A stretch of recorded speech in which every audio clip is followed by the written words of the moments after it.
Saya pegawai warang 1 TMK Herijang Anak Muni daripada Skuadron 601, yang mana saya akan memperkenalkan untuk ini adalah Scan Eagle UAV buatan daripada Boeing Institute daripada Amerika Syarikat.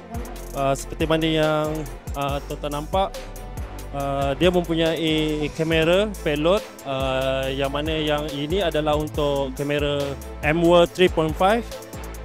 Untuk aircraft ni dia boleh terbang selama 12 jam. Jarak untuk ketinggian yang dia terbang setinggi 5,000 kaki dan juga 19,000 kaki. Untuk jarak optimal dia punya kamera pada jarak 5,000 kaki. So, dia boleh terbang selama 12 jam menggunakan fuel C10 BP Racing. Untuk Skuadron 601 terletak di Stesen Udara Kota Kinabalu yang berada di Sabah.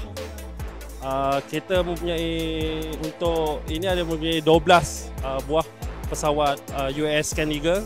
Yang tuan-tuan nampak ini adalah mobile ground control system, yang mana dia adalah untuk mengawal Scan Eagle mobile. Ke atas tu adalah dia punya directional antenna.